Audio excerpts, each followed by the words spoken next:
I used to believe that if I worked hard enough, kept my head down, and followed every rule my parents set, eventually I'd earn my place in this family. That belief died on a Tuesday morning, the day of my final university exam. This wasn't just any exam, it was the last paper of my degree. 4 years of late nights, skipped weddings, missed birthdays, and instant noodles boiled at 2 a.m. This exam decided my final GPA, my scholarship eligibility, and whether I could finally leave this house with my dignity intact. I woke up before sunrise, heart racing, notes scattered across my desk like evidence of a crime scene. My phone buzzed. Dad calling. I ignored it. He called again and again. By the fourth call, anxiety crept in. I answered, whispering, "Dad, I'm about to leave for my exam." There was no good luck. No, you'll do great. Instead, he said, casually, like he was asking me to pick up milk on the way home, "You're not going anywhere today." I laughed.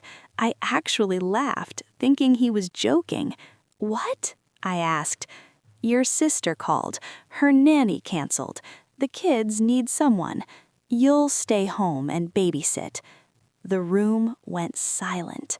I felt my chest tighten. "Dad, this is my final exam. I told everyone weeks ago." He sighed, annoyed. "Exams can be retaken. Family responsibilities come first." That's when the word hit me. Responsibilities. Funny how responsibility only ever applied to me. My golden sister, Laura, never had responsibilities. She was older, married rich, and could do no wrong. When she dropped out of college, Dad said she was too creative for classrooms. When she forgot birthdays, it was because she was busy being a mother. But when I asked for one uninterrupted day, for my future, I was being selfish. I tried to reason with him. "Dad, if I miss this, I'll have to repeat the entire semester." There was a pause. Then his voice hardened. "If you walk out that door, don't bother calling me your father." The threat landed like a slap. Before I could respond, my bedroom door opened. Laura stood there, already dressed, keys in hand, coffee cups steaming like she had all the time in the world. "Oh, good, you're awake," she said cheerfully. "The kids are in the living room. They already had breakfast. I'll be late tonight." Late tonight. Not might, not probably. Will. She didn't ask. She never did. I looked at Dad, hoping, stupidly, for a flicker of guilt. He wouldn't meet my eyes. That's when I knew. This wasn't a last-minute emergency. This wasn't bad timing. This was planned. They had decided, without me, that my education was disposable. My hands shook as I stared at my exam ticket lying on the desk. 4 years reduced to a babysitting shift. I stayed. I watched the clock tick past the exam start time, and with every passing minute, something inside me broke. But what I didn't know then, what none of them expected, was that this decision would come back to destroy the perfect image they'd built, and I would be the one holding the truth. I thought missing my exam was the worst betrayal that day, until I overheard a phone call that proved my father didn't just suggest I stay home, he demanded it for a reason that would change everything. The kids were loud. That was the first thing I noticed after the front door slammed shut behind Laura. Cartoons blared from the TV, toys were already scattered across the floor like landmines, juice had been spilled and left to dry into sticky patches that clung to my socks. I sat on the couch, staring at the wall clock. 9:03 a.m. My exam had officially started. Something hollow opened up in my chest. I tried to tell myself I'd reschedule, appeal to the university, explain the family emergency, but deep down I knew how these things worked. Professors didn't care about babysitting drama. They cared about attendance and deadlines. Around 9:30, Dad stepped into the kitchen, phone pressed to his ear. He thought I couldn't hear him. I muted the TV and leaned forward. "Yeah, she's home," Dad said quietly. "No, she won't go. I made sure of it." My stomach dropped. I held my breath. There was a pause, then Dad chuckled. "She doesn't need to know why. She's always been obedient." Always been obedient, like that was my defining trait. He paced the kitchen as he talked. "Lara needs today free. This meeting is important. If this deal closes, it solves everything." I clenched my fists. "What deal?" Dad continued, lowering his voice even more. Yes, I know it's her exam, but priorities, right? One exam versus family stability? Family stability. I felt like the ground beneath me had shifted. Dad ended the call and turned, only to freeze when he saw me standing in the doorway. Our eyes met. For half a second, something flickered across his face. Guilt, maybe, or surprise that I'd heard him. Then it vanished. "You shouldn't eavesdrop," he said sharply. "You planned this? This wasn't an emergency." He folded his arms. "Watch your tone." What meeting, what deal was so important that I had to sacrifice my exam? He looked away. That was answer enough. Later that afternoon, Lara sent a message. "Thanks for helping out. Couldn't have done today without you." No apology, no acknowledgement, just a heart emoji. The kids napped. The house grew quiet. That silence was dangerous, because in it, memories resurfaced. Times I'd missed school events because Lara needed help. Times my savings were borrowed and never returned. Times Dad told me I was stronger, so I could handle disappointment better. Stronger. Translation, more disposable. At 4:17 p.m., Dad came back from outside, looking relieved, almost happy. "It went well," he announced. "Lara nailed it." "Nailed what?" I asked. He hesitated, just a fraction too long. Then he said, "Business stuff, adult matters." That was the moment something hardened inside me. I wasn't a child, I wasn't a backup parent, and I wasn't stupid. That night, after everyone went to bed, I logged into my university portal. There it was. Status, absent. Grade, 0, pending review. My scholarship notification blinked red.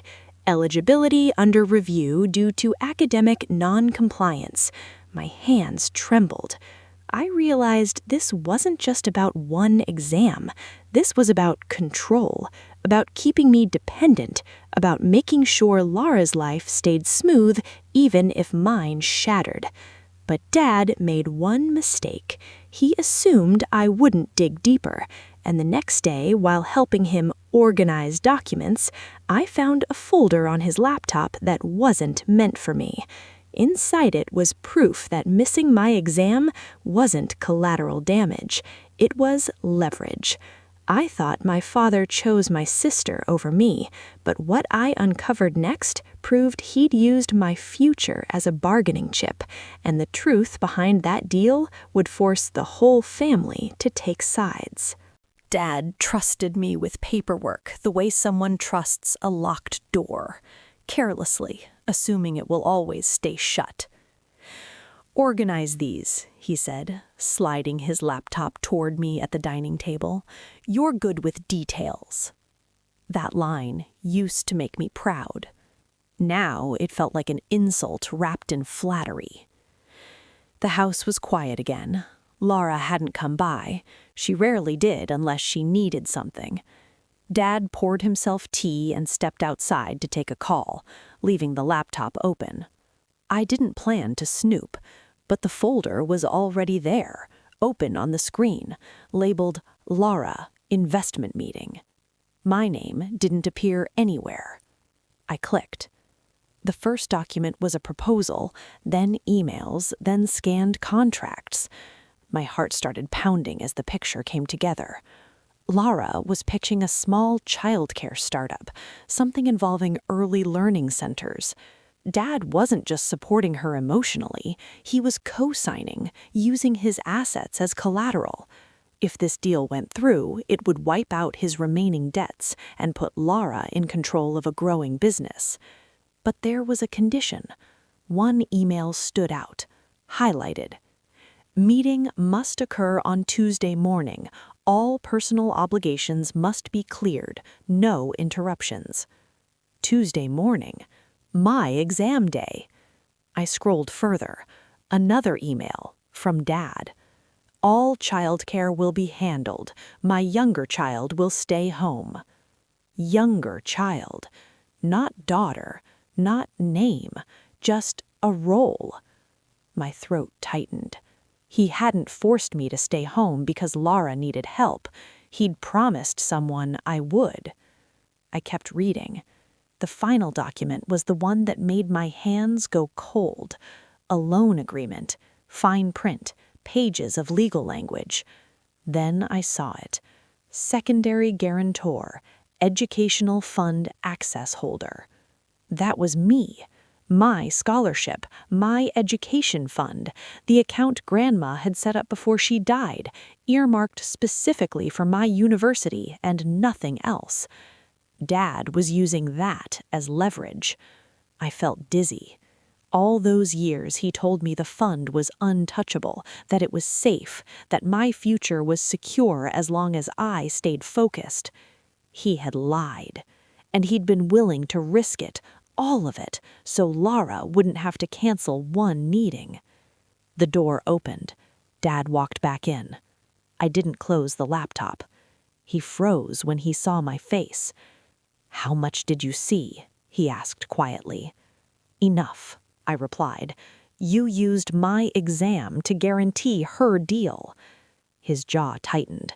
"You wouldn't understand. Try me." He sighed like I was exhausting. "Laura has responsibilities, 2 children, a household. This business could change her life." "And me?"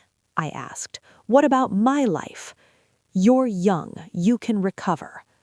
Recover? From losing my scholarship? From repeating a semester? From being treated like collateral? I stood up. "You never even asked." "I didn't need to," he snapped. "You live under my roof." There it was. Not love, not family, ownership. That night, I didn't sleep. I copied everything, every email, every digital trace of the choice he'd made. Because Dad had underestimated one thing. Yes, Laura was his golden child, but I was the one who read contracts. And if he thought I'd quietly accept being sacrificed, he didn't know me at all. I planned to confront my sister, but before I could, she walked back into the house with a smile that proved she knew exactly what Dad had done, and she wasn't sorry. Laura showed up that evening like nothing had happened. Perfect hair, designer bag, that relaxed glow people get when their life is moving forward at someone else's expense. "Hey," she said brightly, stepping inside. "Dad told me you were a lifesaver yesterday." I didn't return the smile. She noticed. "Oh?" She laughed lightly. "Still stressed about that exam thing?" That exam thing. 4 years of work reduced to a casual phrase. "I know everything," I said. Her smile faltered for half a second, then returned, sharper this time. "Knew what?" she asked. I opened my phone and slid it across the table. the documents, the emails, the highlighted clause. She skimmed them, unbothered. Then she shrugged. "So?" she said. That one word hurt more than shouting ever could. "So?" I repeated. "You knew Dad made me stay home." "Of course I did," Rala replied calmly. "I told him the meeting couldn't be rescheduled." I stared at her. "You didn't think my exam mattered?" She crossed her arms. "I have 2 kids. You have books. Be realistic." Something inside me cracked. "You could have hired a babysitter," I said. She scoffed. "Why waste money when you were available?" Available. Like an app you open when needed. Dad cleared his throat. "Let's keep this civil." Laura leaned back. "Look, I didn't force you. You could have gone." I laughed bitterly. "Dad threatened to disown me." She tilted her head. "He wouldn't mean that." "He said it." She looked at him. Dad didn't deny it. Silence spread across the room like smoke. Finally, Laura spoke. "Even if you miss one exam, it's not the end of the world. This deal, it's life-changing." "For you," I said. She rolled her eyes. "You're always so dramatic. You'll get over it like you always do." Always do. Because I'd been trained to. That night, I realized something terrifying. They didn't think they'd done anything wrong. In their minds, the hierarchy was clear. Laura's comfort, Dad's image, my compliance. I went to my room and stared at my walls. The same walls I'd studied inside for years, dreaming of escape. I drafted an email to my university, attaching proof of coercion, threatening circumstances, and misuse of educational funds. Then I hesitated. If I sent it, everything would change. Dad's reputation, Laura's deal, our so-called family peace. But then I remembered Dad's voice on the phone. "She's obedient." I hit send. Downstairs, I heard Dad's phone buzz, then Laura's. The house shifted, because for the first time, I wasn't reacting, I was acting. I thought sending that email would end the conflict, but when the university replied within hours, their response triggered a chain reaction that put my father's finances and my sister's perfect future at risk. The reply from the university came at 11:46 p.m. I was still awake, staring at the ceiling, replaying every word that had been thrown at me like a weapon. When my phone vibrated, I nearly dropped it. Subject: urgent review of examination absence. My hands shook as I opened it. The email was polite, professional, and devastating for my father. They acknowledged my documentation, the coercion, the explicit threat of disownment, the misuse of an education fund protected under donor conditions. They granted me a provisional reset, but that wasn't the part that changed everything. The university required a formal statement from the education fund holder, my father, confirming he had not interfered with my academic obligations. Failure to comply, the email stated, could result in legal inquiry due to potential financial misconduct. I exhaled for the first time in days. Downstairs, chaos erupted within minutes. Dad stormed into my room, face red, phone in hand. "What did you do?" he demanded. I sat up slowly. I told the truce. "You involved outsiders," he hissed. "You embarrassed this family." Lara followed, heels clicking like punctuation marks of authority. "You're sabotaging my deal. The investors are nervous." I looked at her. "You sabotaged my future first." Dad rubbed his temples. "This wasn't meant to spiral." "It always does," I replied. "You just never paid the price." The next morning, calls flooded in. The bank wanted clarification. The investor wanted reassurance. The education fund's trustee, my late grandmother's lawyer, requested documents. Turns out, Grandma had been very specific. That money was mine. Dad couldn't touch it, couldn't leverage it, couldn't even reference it without written consent. Consent he never had. By afternoon, Lara's meeting was postponed indefinitely. She screamed at me in the kitchen, "You're ruining everything." I stayed calm. "No, I'm refusing to be ruined." Dad tried guilt next. "You're tearing this family apart." I met his eyes. "You did that when you decided I was expendable." For the first time, he had no response. That night, he sat alone at the table, surrounded by papers he could no longer control. And I realized something powerful. They needed me. My silence, my compliance, my sacrifice. And now, they had none of it.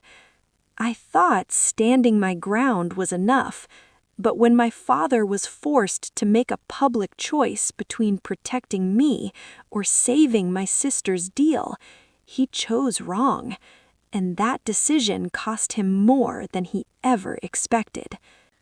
The formal meeting happened 3 days later. Not at home. Dad insisted on neutral ground, like a courtroom disguised as a conference room. The university representative joined via video call. The trustee from my grandmother's fund was there in person. Lara arrived late, sunglasses on, confidence cracking at the edges. Dad sat at the head of the table. He still believed authority lived there. The university official spoke first, calm, precise, unemotional. "Mr. We require a signed statement confirming that you did not obstruct your daughter's academic obligations." The word daughter hung heavy in the air. Dad cleared his throat. "I had concerns about her reliability." I stiffened. The trustee leaned forward. "Concerns do not grant you permission to override donor restrictions." Lara crossed her legs. "This is being blown out of proportion." The trustee looked at her coolly. "Your business proposal already flagged this fund as risk exposure. That is why this review exists." Dad's jaw tightened. This was it. If he signed, he admitted fault and risked losing credibility with Lara's investors. If he refused, the inquiry would proceed. He looked at me. Not with love, with calculation. He said he won't sign. The room went silent. The university official nodded once. "Then we proceed with formal investigation." Lara jumped up. "Dad!" He raised a hand. "I won't lie." That was the moment I understood. He wasn't protecting truth. He was protecting his image. The meeting ended swiftly. By evening, emails spread faster than rumors. The education fund was frozen. The investor pulled out. The startup collapsed before it launched. Lara didn't come home. Dad did. He sat in the dark living room when I returned, shoulders slumped. "You could have stopped this," he said quietly. "So could you," I replied. He finally looked at me. "I did what I thought was best." For who? I asked. He had no answer.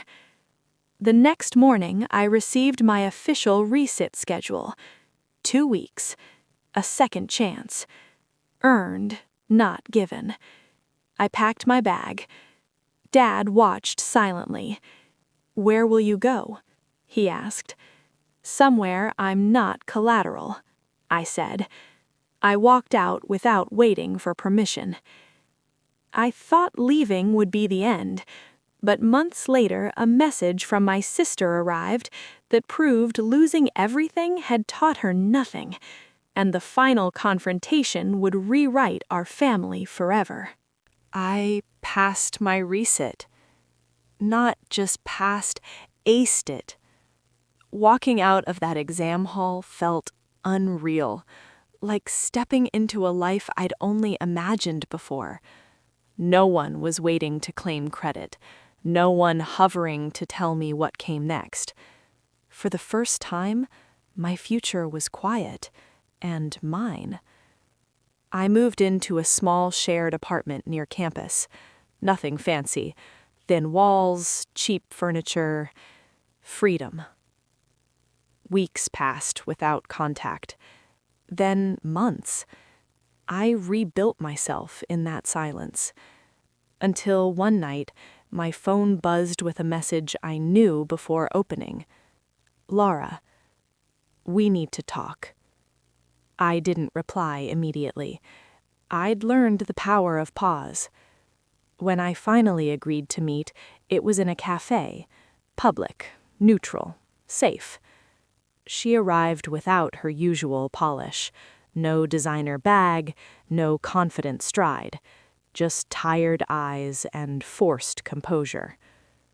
"You destroyed everything," she said without greeting. I sipped my coffee. "You did." She scoffed. "Dad lost credibility, I lost investors, my kids still have a mother," I interrupted. "I almost lost my future." She leaned forward. "You could fix this." I raised an eyebrow. "How?" "Tell the trustee you overreacted. Say it was a misunderstanding." I laughed. Softly, incredulously. "You want me to lie so you can feel comfortable again." She stared at me like I'd changed languages. "That's what family does," she said. I stood up.